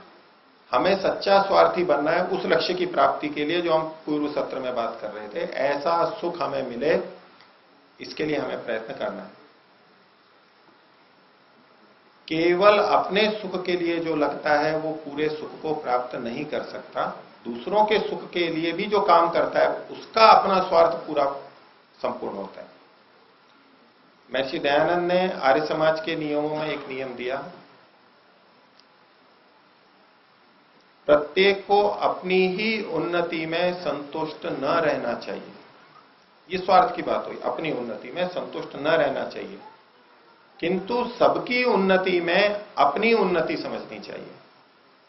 अभी सबकी उन्नति ये परोपकार की बात आ गई, चाहे परिवार हो चाहे समाज हो, लेकिन सबकी उन्नति में अपनी उन्नति समझनी चाहिए। समझनी चाहिए या होती है? होती है इसलिए समझनी चाहिए, या दूसरों की उन्नति में हमारी उन्नति नहीं होती है तो भी समझ लेनी चाहिए कि हमारी उन्नति होती है? महर्षि का तात्पर्य, महर्षि चूंकि सत्य वक्ता है, सबकी उन्नति में अपनी उन्नति समझनी चाहिए का मतलब ये नहीं कि बस हम मान लें कि हमारी उन्नति भी हो गई है, वास्तव में नहीं हो रही है। इसका मतलब यह है कि दूसरों की उन्नति करने में हमारी उन्नति होती है, दूसरों का भला करने में हमारा भला होता है, ऐसा हमें समझना चाहिए। नहीं तो जब ये स्व-पर का भेद आता है, जो प्रश्नकर्ता के मन में भी है, भले ही उनका परिवार है, लेकिन लगता है कि कुछ भिन्नता है, भाई मैं अपना देखूं या परिवार का देखूं, भिन्नता तो देख रहा है वो। अगर बिल्कुल एक रूप होता तो ये प्रश्न ही खड़ा नहीं होता, भिन्नता तो देख रहा है। लेकिन जब हम दूसरों का हित करते हैं धर्मपूर्वक, उनको अपने इस लक्ष्य की तरफ बढ़ाने के लिए प्रयास करते हैं, सहयोग देते हैं, इससे हमारी भी उन्नति होती है। इसलिए जितना भी परोपकार है, चाहे आप परिवार का करें चाहे औरों का करें, वो करना चाहिए, लेकिन सदा ध्यान में रखना चाहिए कि इससे मेरा भला हो रहा है। और यदि अपना भला छोड़ करके आप ये सोच के करेंगे काम, जैसा कि बहुत से उपदेश मिलते हैं, अपना कुछ भी मत चाहो, केवल दूसरों के लिए लगो, तो आपको एक ना एक दिन परेशानी होगी। सामने वाला आपके सदा अनुकूल रहे आवश्यक नहीं है, विपरीत भी करेगा। आप जितना कष्ट सह करके उसके लिए कर रहे हैं, वो उसको महत्व को भी ना समझे, उस तरह की प्रतिक्रिया ना करे, आपको कष्ट दुख होना शुरू हो जाएगा। और यदि ये सोच करके चले कि ये दूसरों का भला भी मैं अपने लिए कर रहा हूं, मैं अपना पुण्य कमा रहा हूं और मेरा पूरा पुण्य बन चुका है, बन रहा है, और उसका पूरा पूरा फल परमात्मा की तरफ से मिलेगा, तो ऐसे में जिनके प्रति हमने उपकार किया, चाहे बच्चे हों चाहे माता पिता या कोई भी दीन दुखी, वो यदि हमारी प्रशंसा ना करें, वो कोई प्रतिफल ना दें, हमारी इच्छा के अनुरूप ना चले, तो भी कष्ट नहीं होगा, क्योंकि हमने जो परोपकार किया उसका पुण्य तो हमारे पास है, कर्माशय है, हमारे को क्या हानि हुई है। और उनका गलत व्यवहार होगा तो उसकी पूर्ति परमात्मा की तरफ से होगी। तो मैं आपके प्रश्न पे फिर आता हूं कि प्रश्न यह है कि हम अपना स्वार्थ सिद्ध करें या परिवार का। उत्तर मैंने दिया था, हमें अपना ही स्वार्थ सिद्ध करना है, लेकिन अपना स्वार्थ अपना काम करते हुए भी करना है और दूसरों को सहयोग देते हुए भी हमें अपना ही स्वार्थ सिद्ध करना है। तो इसलिए परिवार का भी आप सहयोग कीजिए, और उस परिवार का सहयोग करते हुए हम अपना भी हित करते हैं, हमें अपना हित करना चाहिए। ओ जीवन में सुख और दुख नाम की कोई चीज नहीं है, यह सिर्फ मानसिक अवस्था है। तो ये जीवन का लक्ष्य के बारे में सोचना बेकार है, क्योंकि जब आप जन्म लेते हैं और आपकी मृत्यु होती है, तब तक के समय में सब कुछ भगवान ने तय कर दिया है, तो इसकी चिंता क्यों करनी चाहिए? जी, आपके प्रश्न के दो भाग करके अलग अलग उत्तर देता हूं। तो पहला भाग है कि सुख और दुख वास्तव में तो कुछ है नहीं, ये केवल मानसिक अवस्था है। एक व्यक्ति को देख करके मैं प्रसन्न हो रहा हूं, दूसरा व्यक्ति उसी को देख करके दुखी हो रहा है। एक भोजन को सामने देख करके एक दुखी हो रहा है और एक उसी भोजन को देख करके सुखी हो रहा है। यदि वस्तु व्यक्ति इनमें होता और सुख की अपनी वास्तविक सत्ता होती, तो सुख तो सबको सुख मिलता। एक व्यक्ति को सुख एक को दुख वो नहीं मिलता। आतंकवादी यदि मारे जाते हैं तो कोई सुखी होता है, कोई दुखी होता है। ये भेद क्यों? ये केवल मानसिक अवस्था ही तो है। हमें आतंकवादी हानिकारक लगते हैं, देश के शत्रु लगते हैं, तो उनके मरने पर हमें प्रसन्नता होती है, और जो उनके पक्षधर हैं उन्हें दुख होता है। तो इस तरह की बातों को देख करके, इन घटनाओं को सोच करके ये विचार मन में आता है कि सुख और दुख तो वास्तव में कुछ है ही नहीं, ये केवल मानसिक अवस्था है। देखिए, सुख और दुख मन के ही गुण हैं। मन की स्थिति के अनुरूप ही हमें सुख और दुख की अनुभूति होती है आत्मा को। जिसमें अनुकूलता प्रतीत होती है उसमें सुख होता है, और जिसमें प्रतिकूलता प्रतीत होती है वो दुख होता है। ये ठीक है कि मानसिक स्थिति है, लेकिन वो कल्पित नहीं होता है, उसमें वास्तविकता भी होती है और कल्पना से भी किया जा सकता है। मान लो किसी को कोई बटुआ मिल गया, अब देख करके लालसा जगी, धन की इच्छा है, और कुछ हाथ लगाया, देखा तो ऐसा लगा कि कुछ रुपए होंगे इसमें, तो कोई सोना चांदी आभूषण होंगे, और जो गलत भावना वाले हैं जिनको वो लेने की इच्छा है तो वो प्रसन्न हो सकता है ये मान करके कि इसमें है, लेकिन खोलेगा तो उसमें कागज या कुछ और चीजें थी, सोने की चीजें नहीं थी, नकली आभूषण थे, तो उसका वो सुख चला जाएगा।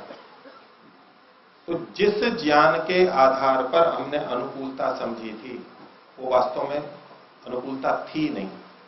तो ऐसा कल्पित सुख भी होता है और कल्पित दुख भी होता है।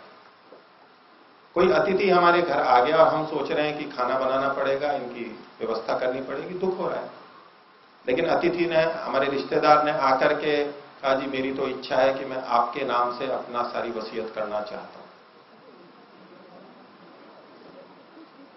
तो अब अनुकूलता बनी, उसे सुख हुआ। इसी प्रकार से विपरीत भी देख सकते हैं। तो हमारे ज्ञान के अनुरूप हमें सुख दुख मिलता है, ठीक बात है, और सुख और दुख कल्पित भी होता है, लेकिन हर सुख और दुख कल्पित हो ऐसा नहीं कह सकते। अब कोई मेरी उंगली काट दे यहां आकर के, अब जो मेरे को दुख होगा वो कल्पित है या वास्तविक है? जो दुख को कल्पित मानते हैं उनकी भी ऐसे ही उंगली काटी जाए तो हाँ, ये अंतर है कि कोई उंगली कटने पे बहुत अधिक दुखी हो जाएगा, कोई कम दुखी होगा। बाधा तो समान होगी। जितना दुख हमें मिलता है उसको हम अतिरंजित करके बढ़ा भी सकते हैं, कल्पित भी दुख कर सकते हैं, और सुख जितना मिला है उसको हम बढ़ा के कल्पित भी कर सकते हैं। ये सब होते हुए भी सुख और दुख की वास्तविक सत्ता भी है। यदि सारा कल्पित ही है तो आप जिस भी स्थिति में हैं उसी में कल्पना कर लीजिए कि मैं सुखी हूं। आपको भूख लगी है, आप कल्पना कर लीजिए कि मैं सुखी हूं। मेरे पास पैसे नहीं है, पैसे चाहिए, आप नौकरी के लिए, धंधे के लिए मत जाइए, कल्पना कर लीजिए कि मैं सुखी हूं। और अगर आप सुखी हैं, अपने को सुखी समझते हैं, तो आप कोई प्रयत्न नहीं करेंगे। आप बीमार हैं, कष्ट हो रहा है, तो आप सोच लीजिए कि मैं सुखी हूं, तो आप चिकित्सक के पास नहीं जाएंगे, लेकिन आप जाते हैं, सब जाते हैं हम। तो सुख और दुख की वास्तविक सत्ता भी है और हम कल्पना से उसको घटा बढ़ाते भी रहते हैं। तो जो वास्तविक सुख और दुख है वो हमें भोगना होता है, हमारे कर्मों के अनुसार मिलता है, हमारे पुरुषार्थ के अनुसार मिलता है, और अन्य भी न्याय अन्याय पूर्वक हमें सुख और दुख देते हैं। जो आपका दूसरा भाग है प्रश्न का, ये लक्ष्य की चिंता ही नहीं करनी है हमें, क्योंकि जो सुख दुख मिलना है वो परमात्मा ने व्यवस्थित कर रखा है, उतना ही मिलना है। हमारे सोचने करने से कुछ नहीं होने वाला, जितना हमारे भाग्य में है, लिखा है, परमात्मा देगा उतना देगा। हमारे करने से क्या होता है? ये परमात्मा के प्रति श्रद्धा का भाव अतिरेक से हमारे समाज में बहुत प्रचलित है, जिसके कारण से ऐसी मान्यता आई। ये सिद्धांत है वैदिक सिद्धांत कि हमें अपने कर्मों के अनुसार भी सुख दुख मिलता है और अन्यों के द्वारा भी हमें अन्याय पूर्वक सुख दुख दिया जाता है। हमें अपने पिछले कर्मों के अनुसार परमात्मा को सुख दुख देता है, ऐसी स्थितियों में पैदा करता है, ऐसा शरीर देता है, और वर्तमान के हमारे कर्म भी हमारे सुख दुख में कारण अवश्य बनते हैं।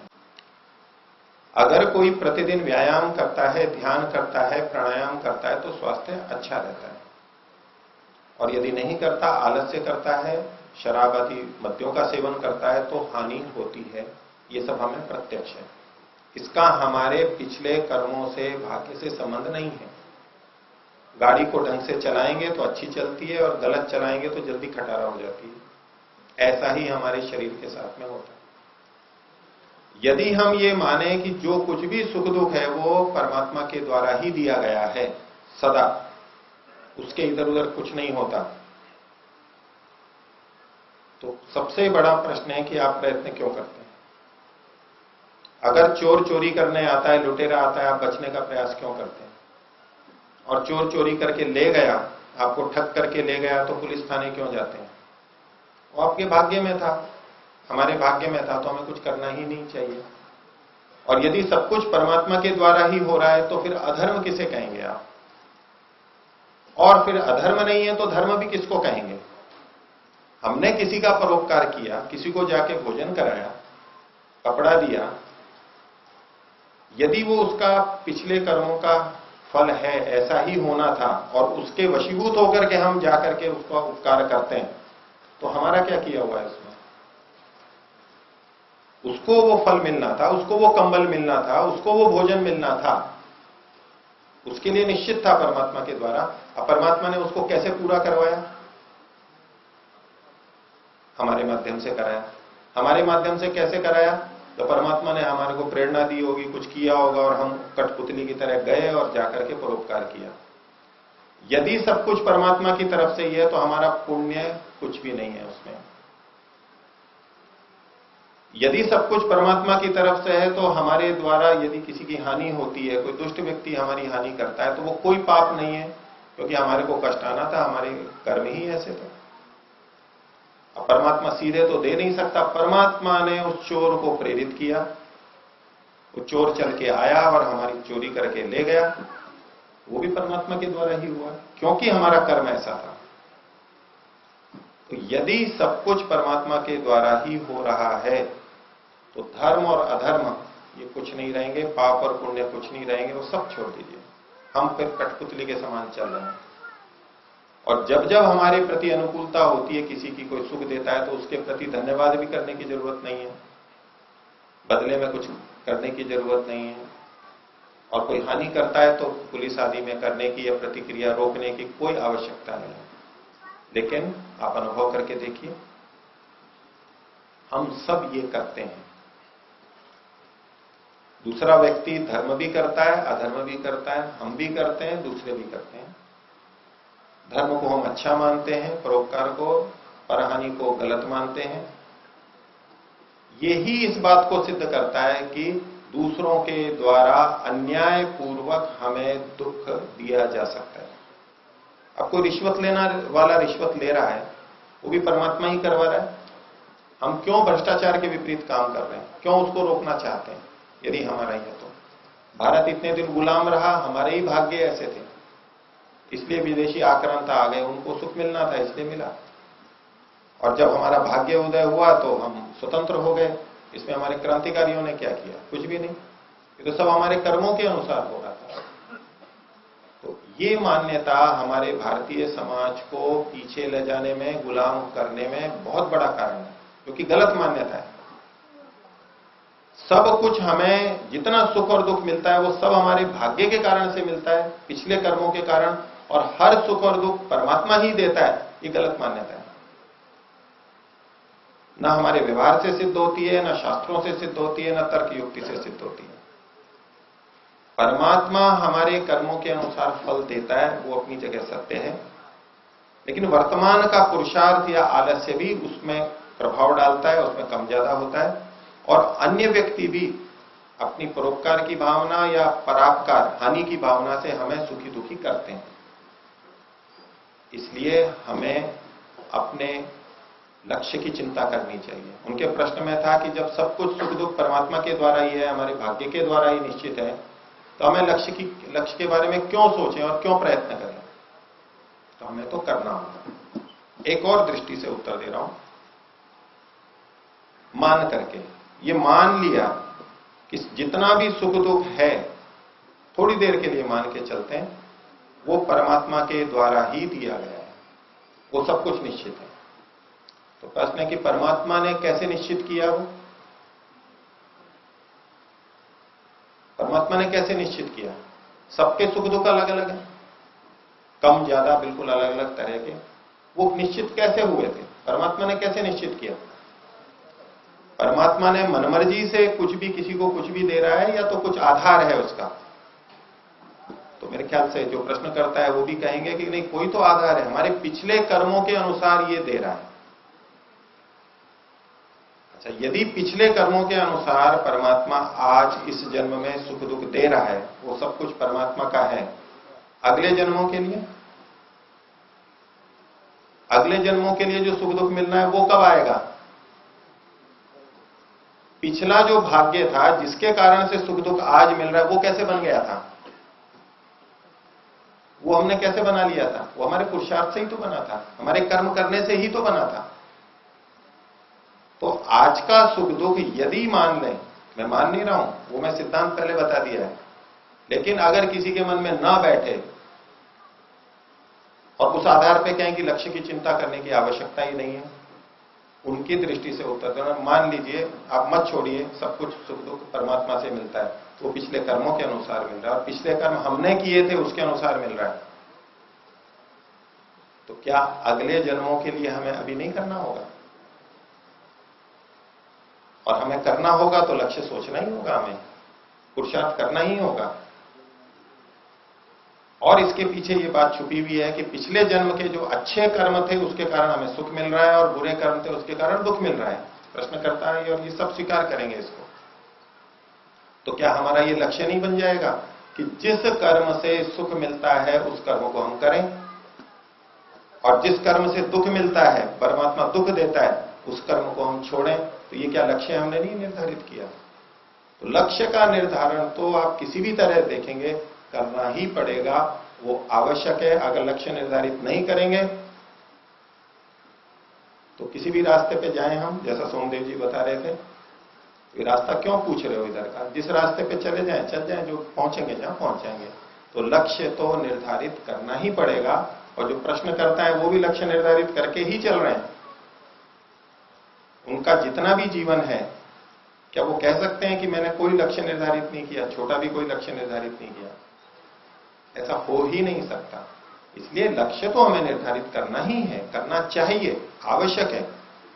और लक्ष्य निर्धारित होगा तो हमारी योजना उसके अनुरूप उचित बनेगी, हम अच्छी तरह कम समय में कम पुरुषार्थ से लक्ष्य तक पहुंच सकेंगे।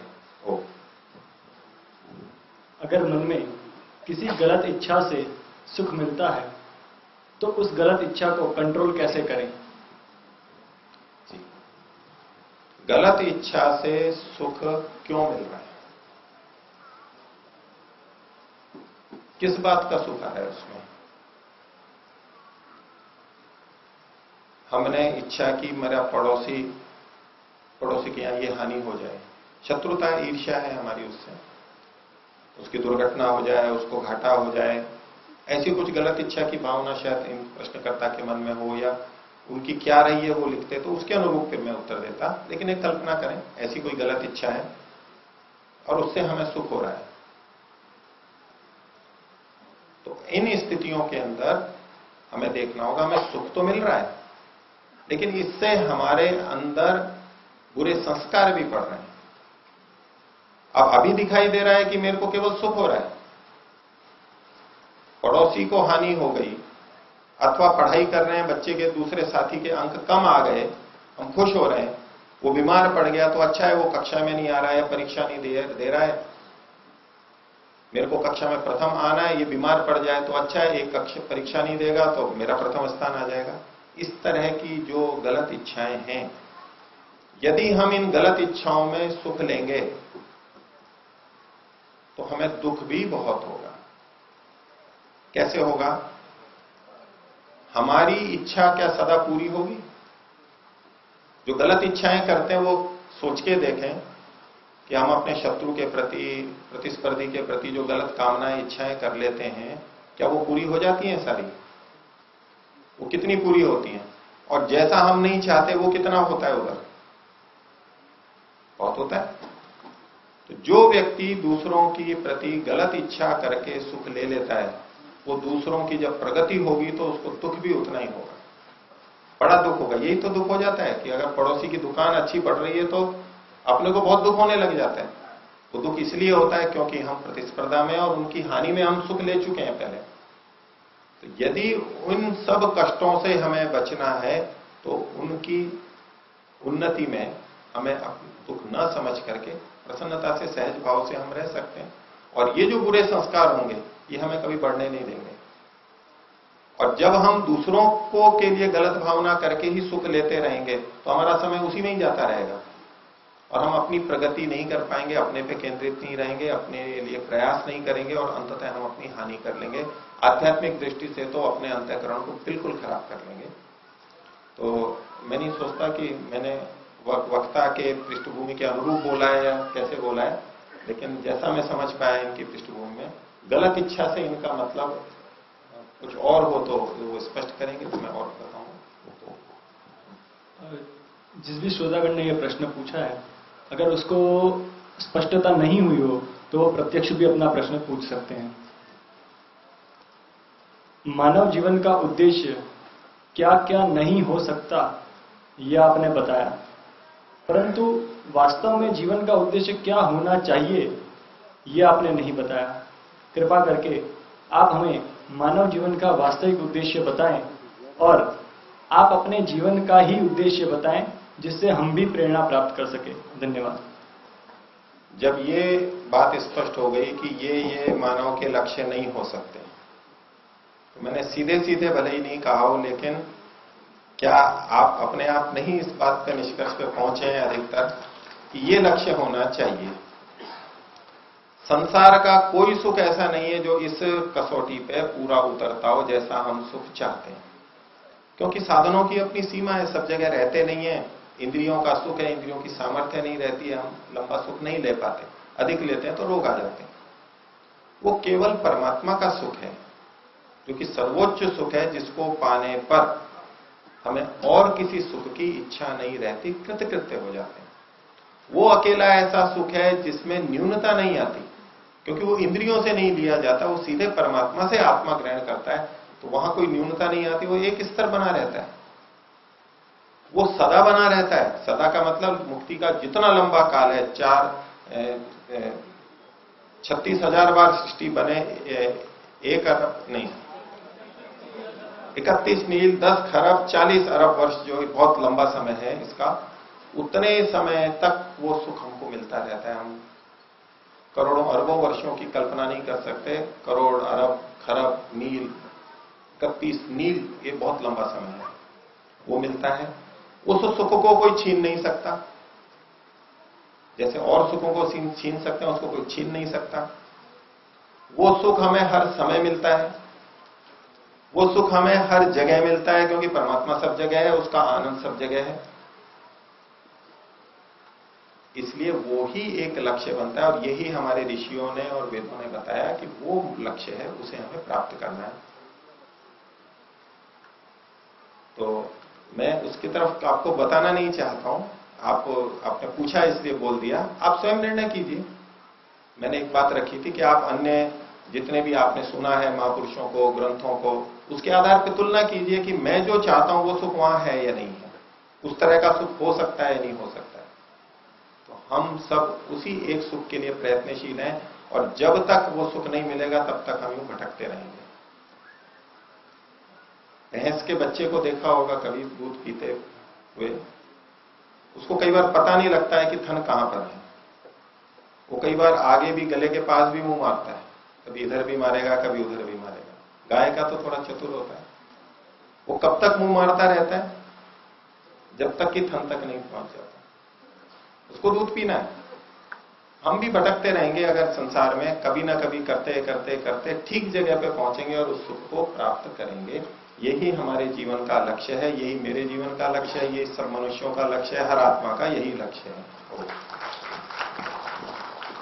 संयोग से यहाँ प्रश्न भी ऐसा ही कुछ आया है, यदि मानव जीवन का उद्देश्य ब्रह्म की प्राप्ति है तो एक सांसारिक व्यक्ति ब्रह्म को प्राप्त करने के लिए क्या करे? सांसारिक व्यक्ति, हम लोग कैसे व्यक्ति हैं? असंसारिक है। इन्होंने सांसारिक शब्द का, कुछ लोग एक और शब्द बोलते हैं कि हम तो सामाजिक व्यक्ति हैं। हम लोग क्या हुए? तो देखो, संसार में तो हम सब रह रहे हैं, समाज में हम सब रह रहे हैं, शरीर साधनों का सब उपयोग कर रहे हैं। संसार में का मतलब आपका है गृहस्थ में रहते हुए भी हम कैसे इस लक्ष्य को प्राप्त करें। पहली चीज, गृहस्थ में सुख के लिए गए थे, वहां परीक्षण करते रहे कि जिस सुख को मैं पाना चाह रहा था वो यहां कितना मिल रहा है या नहीं है। ये गृहस्थ परीक्षा है, ये गृहस्थ अनुभव के लिए दिया गया है, इसका ईश्वर ने विधान किया है, वेद में विधान है। ये कोई पाप कर्म नहीं है या कोई वेद लक्ष्य के विपरीत ले जाने के लिए नहीं है। ये उधर ही ले जाने का उपाय है। गृहस्थ का समय 25, 30, 40 साल जितना भी कोई लेता है, गृहस्थ के बाद में समझ बनती है तो फिर वानप्रस्थ का विधान है इसीलिए, और फिर संन्यास का विधान है। तो संसार में कोई चला गया तो इसलिए अपने लक्ष्य से भटक गया ऐसा नहीं कहिए। जाने अनजाने हम अपने लक्ष्य की तरफ ही बढ़ रहे हैं। कोई भी जीवन उसी की तरफ बढ़ रहे हैं। केवल हमें सावधानी रखनी है, ये समझना है कि जहां मैं जाना चाह रहा हूं, जिस सुख को पाना चाह रहा हूं, ये यहां मिल रहा है या नहीं मिल रहा है। अगर नहीं मिल रहा है, जिस दिन समझ में आ जाए कि नहीं मिल रहा है, आगे बढ़ जाइए, दूसरा सुख खोजिए, आध्यात्मिक सुख खोजिए, आंतरिक सुख खोजिए, आप वहां से आगे बढ़ जाएंगे। तो संसार में रहना या समाज में रहना इस लक्ष्य की प्राप्ति में बाधक नहीं है, यदि आप जागरूक हैं। यही उपाय, जागरूक रहेंगे। जागरूक नहीं रहे तो वहीं पर ही रहते रहेंगे और फिर कहेंगे कि हम तो यहां फंस गए और जा नहीं सकते। आप जागरूक रहे तो आप भी वहां से निकल जाएंगे। जब और कितने लोगों ने आज तक अपने राजपाट छोड़ दिए, अपनी बड़ी बड़ी गृहस्थियां छोड़ दी हैं, इतनी संपत्तियां छोड़ दी हैं, तो वैसी आत्मा तो आप और हम सब हैं, आप भी क्यों नहीं छोड़ेंगे। लेकिन शायद आप लोगों को डर लगता होगा कि वहां तक तो हमें पहुंचना नहीं है, इतने जागरूक बन गए तो ये घर छूट जाएगा। अगला, भक्ति क्या है और ब्रह्म क्या है? भक्ति का प्रचलित अर्थ परमात्मा के प्रति कुछ भावना। भक्ति का एक दूसरा अर्थ होता है जो शाब्दिक अर्थ है, सेवन करना। जैसे हम दूध का सेवन करते हैं, रस का सेवन, भोजन का सेवन करते हैं, तो परमात्मा के गुणों का सेवन करना, उसके आदेशों का पालन करना, ये परमात्मा की भक्ति है। परमात्मा की आज्ञाओं का पालन करना, ये भक्ति है। और परमात्मा की आज्ञाएं क्या हैं? आत्मा के लक्ष्य को पूरा करने के लिए जो विधान है वही परमात्मा के आदेश हैं। इसी लक्ष्य को पूरा करने के लिए परमात्मा अच्छी तरह जानता है, हर आत्मा इस सुख को चाहता है और उस सुख की प्राप्ति के लिए उसने साधन दिए हैं, उसी के लिए विधि निर्देश दिए हैं, तो उनको स्वीकार करना, यही भक्ति है। अब आप दूसरी दृष्टि से देखेंगे तो हमारे अपने स्वार्थ की पूर्ति करना, यही भक्ति है। सच्चे अर्थ में अपने स्वार्थ को पूरा करना, ये समझ लेना कि हम पूरा करेंगे इस तरह से, ठीक तरह से, ये वास्तविक भक्ति है। परमात्मा अपने लिए कोई भक्ति नहीं चाहता है। परमात्मा की स्तुति प्रार्थना से और उसकी बात मानने से परमात्मा को क्या मिलने वाला है? कुछ भी नहीं। वो हमारे को ही मिलना है, हमारे लिए ही है। इस पूरे संसार का सेवन हम इस तरह से करें जो कि हमारे इस लक्ष्य को पूरा करने में सहयोगी बने, ऐसा संसार का उपभोग करें, उपयोग करें, बस यही भक्ति है। स्वार्थ ही भक्ति है, हमारा सच्चा स्वार्थ ही हमारी भक्ति है। नहीं तो हमारे को टकराव लगता है ना। भक्ति मतलब स्वार्थ को छोड़ करके कुछ है, परोपकार यानी स्वार्थ को कुछ छोड़ करके, तो भक्ति तो यही है। और ब्रह्म क्या है? ब्रह्म का मतलब होता है बड़ा, जो सबसे बड़ा है। परमपिता परमात्मा सर्वव्यापक है, सर्वशक्तिमान है, सर्वज्ञ है, परम दयालु है। तो ये जो बहुत बड़ा है उसको ब्रह्म नाम से कहा गया, जिसने इस सृष्टि को रचा है, पालन कर रहा है और फिर पुनः उत्पत्ति के लिए इसको प्रलय करता है, नष्ट करता है, हमारे कर्म फल देता है, कर्मों को जानता है, हमारे हित के लिए ही प्रयत्न करता रहता है, उसे ब्रह्म शास्त्रों के अंदर वेद में कहा गया है। अभी भी हमारे पास काफी प्रश्न हैं, तो हम सभी प्रश्नों का उत्तर देने का प्रयास करेंगे। अगर फिर भी कोई प्रश्न छूट जाता है तो हम आपसे क्षमा चाहते हैं। इस जीव को जन्म मरण के बंधन से कैसे मुक्ति प्राप्त हो सकती है? मैं संक्षेप से देता हूं प्रश्नों के उत्तर। जन्म मरण के बंधन से मुक्ति तब हो सकती है जब हम अपने को विद्या से युक्त कर लेंगे, अज्ञान से दूर कर लेंगे। अज्ञान यही है कि संसार के सुखों में ही पूर्ण सुख है, ये हमारा अज्ञान है। जिस दिन ये समझ में आ जाएगा और वैसा व्यवहार में आ जाएगा कि ये अंतिम सुख नहीं है, अंतिम सुख तो परमात्मा का है, तो परमात्मा वहां बुला लेगा, हमारे को मुक्ति दे देगा।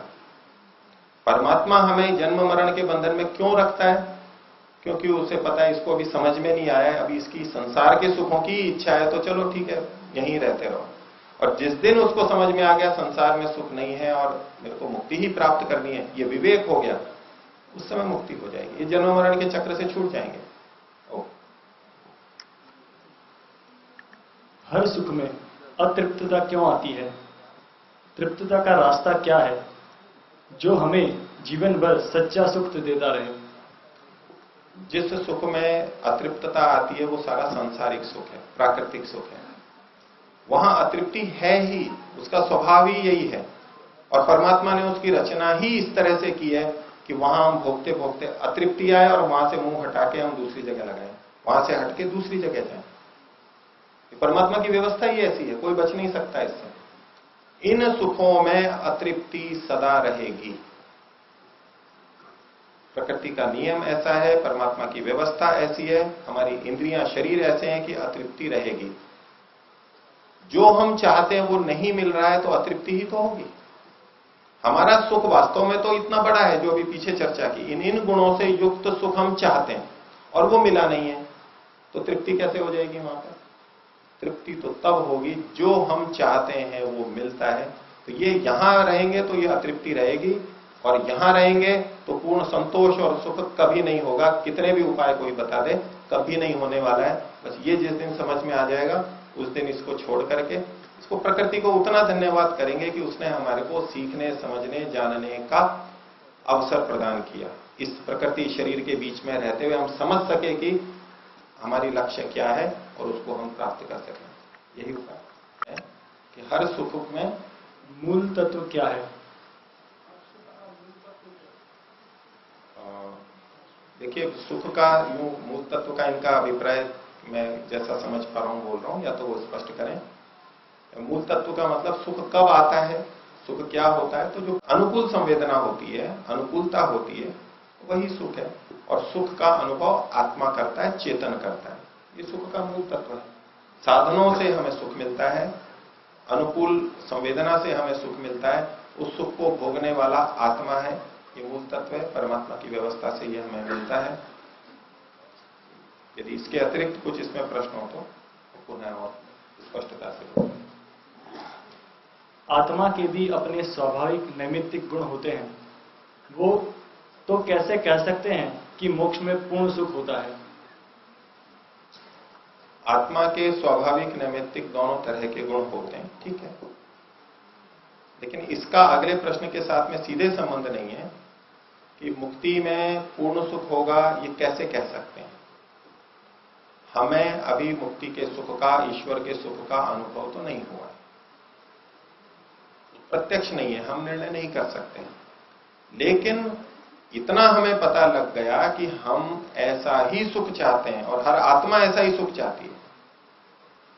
और हर आत्मा ऐसा सुख चाहती है, उसी के लिए भाग दौड़ रही है।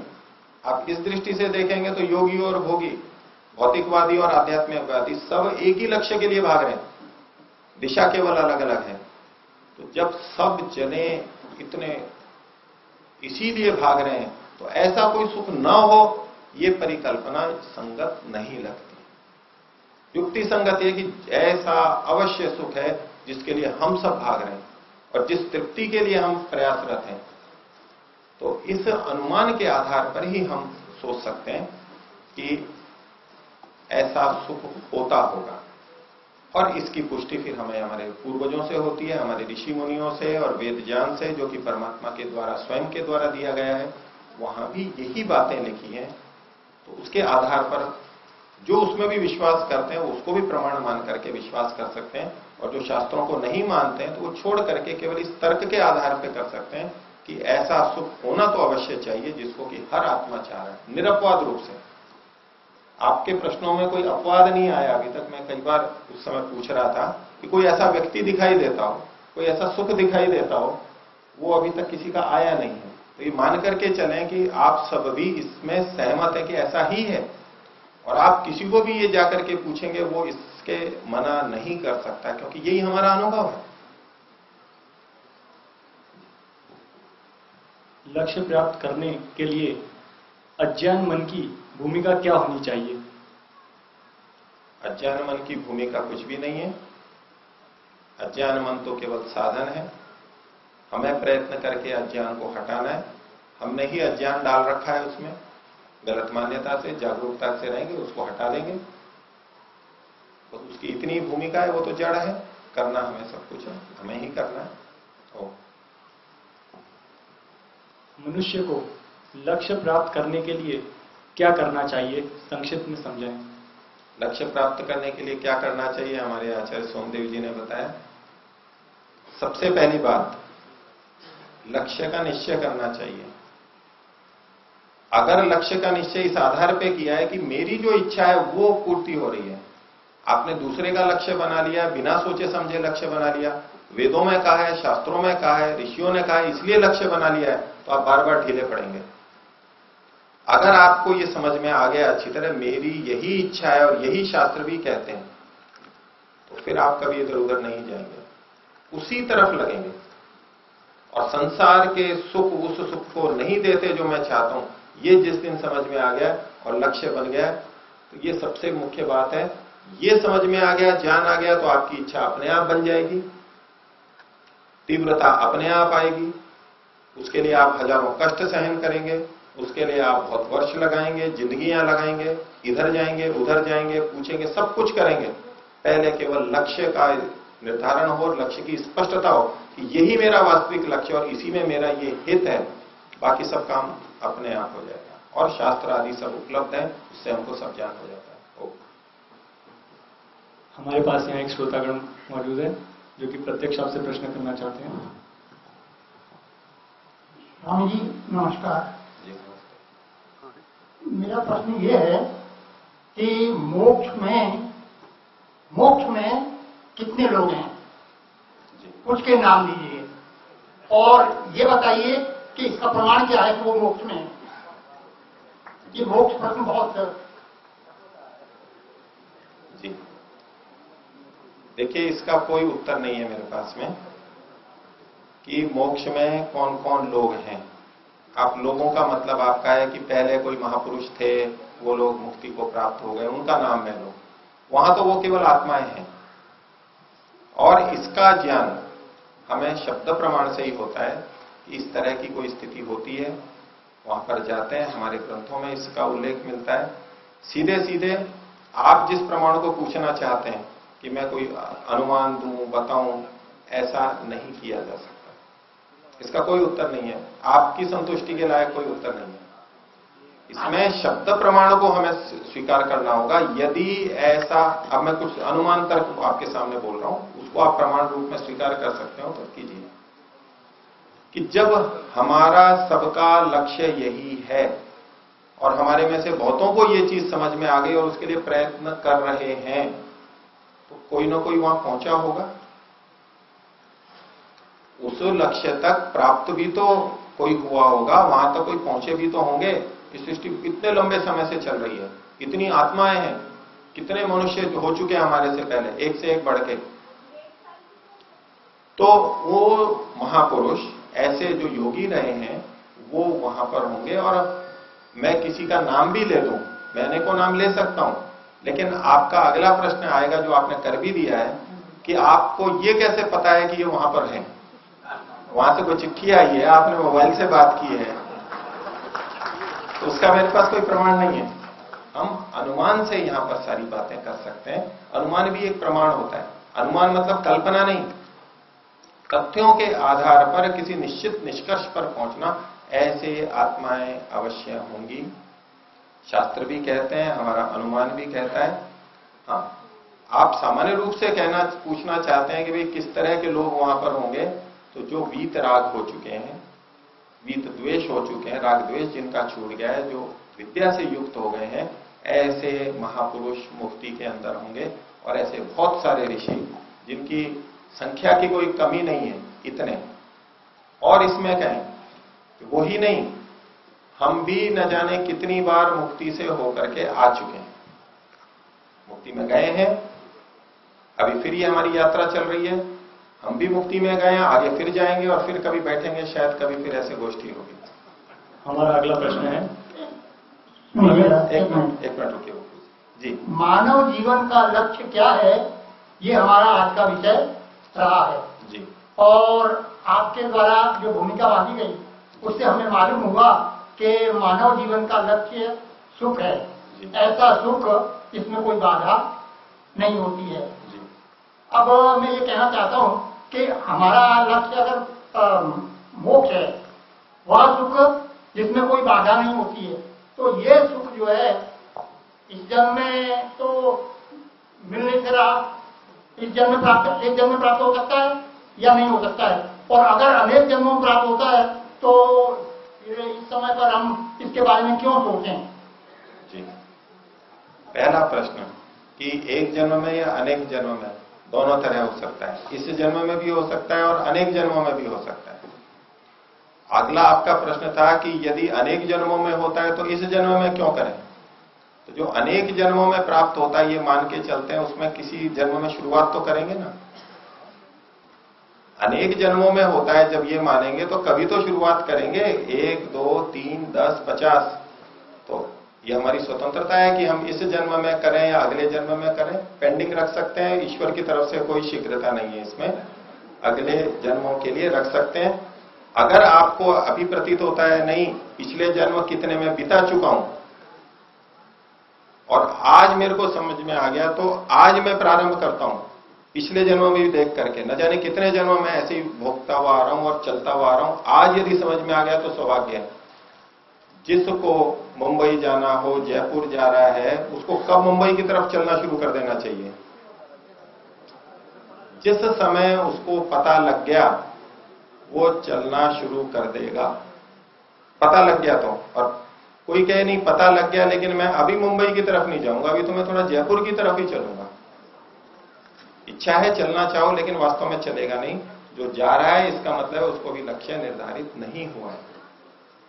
और परमात्मा के पास बहुत धैर्य है, हमारे से बहुत ज्यादा धैर्य है। वो कभी जल्दबाजी नहीं करता। जितने जन्म हम लेना चाहते हैं लेते रहे, जब समझ में आएगा तब उसके यहां मोक्ष का द्वार खुला है। इसलिए कोई जोर नहीं है, और न मेरी तरफ से है न शास्त्रों की तरफ से है कि आपको यहां आ गए हैं तो आपको अब इसी तरफ प्रयत्न करना है, आपके घर बार सारे छूट जाएंगे। आप बहुत अच्छी तरह से अपने घर परिवार में रह सकते हैं और अगले जन्मों के लिए भी कर सकते हैं, अगर इस संस्कार को अगले जन्म में करना चाहते हैं तो। आचार्य, अब ये आखिरी प्रश्न, अगर कर्मों से सुख दुख मिलता है तो लड़की जब जन्म लेती है उसी समय पर उसे मार दिया जाता है। उसने क्या कर्म किए होंगे कि इतनी छोटी उम्र में फिर प्रश्नार्थ चिन्ह है? जी।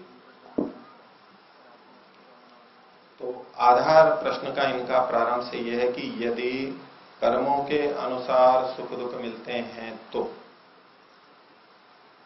यदि कर्मों के अनुसार सुख दुख मिलते हैं तो, इसको और स्पष्ट कर दूं, यदि सारे सुख दुख हमारे कर्मों के अनुसार ही, यानी पिछले कर्मों के अनुसार ही मिलते हैं, पाप कर्मों के अनुसार ही मिलते हैं, तो उस बच्ची ने क्या किया है? पीछे एक प्रश्न के संदर्भ में मैंने बात रखी थी। ये मान्यता गलत है कि हमें जो भी दुख मिलता है वो हमारे ही पिछले बुरे कर्मों का फल है। यह आवश्यक नहीं है। अन्याय पूर्वक भी दूसरे हमें दुख दे सकते हैं। तो जिस बच्ची को जन्म लेते ही कोई मार देता है, ये उस बच्ची का पाप नहीं है, परमात्मा इसलिए वहां पर जन्म नहीं दे रहा है उसको कि ये इसको मार देंगे और इसको फल भोगना है इसका, बुरे कर्म थे इसके, ऐसा कभी नहीं है। परमात्मा ने तो जन्म जीने के लिए ही दिया था, आत्मा को उस शरीर में वहां भेजा था। ये उन माता पिता के द्वारा बच्ची के प्रति किया गया एक अपराध है, अन्याय है। माता पिता ने अपने स्वार्थ की सिद्धि के लिए या भविष्य की जो कल्पित या वास्तविक कठिनाइयां हैं, जो वो सोच रहे हैं कि बहुत कठिनाई आएगी, उससे बचने के लिए यानी अपने स्वार्थ के लिए ऐसा किया, ये अन्याय किया गया। इसका दंड माता पिता को मिलेगा और ये बहुत भयंकर पाप माना गया है। भ्रूण हत्या या शिशु की हत्या, जो अबोध होते हैं, निस्सहाय होते हैं, उनको कष्ट देना बहुत अधिक पाप का कारण बनता है। ये उनका पाप बनेगा, उनको बहुत कष्ट मिलेगा। और जिस बच्ची को, जो आत्मा थी उसमें, उसको जो कष्ट हुआ, उसका जो ये मनुष्य जीवन का अवसर गया, वहां भी परमात्मा न्याय करेगा, उसकी क्षतिपूर्ति करेगा, उसको फिर से जन्म मिलेगा। जितना सुख दुख उसको भोगने में आ गया है, उतना उसका पूर्ति करेगा। वो व्यवस्था परमात्मा की तरफ से दो तरफा न्याय चलता है। जो अन्याय करने वाला है उसको भी दंड देता है, और जो अन्याय से पीड़ित हुआ है उसको भी पूरी क्षतिपूर्ति करता है। तो उस आत्मा के लिए कोई अंततः हानि नहीं है, वर्तमान में दुख कष्ट उसको अवश्य हो। बहुत बहुत धन्यवाद आचार्य जी आपका।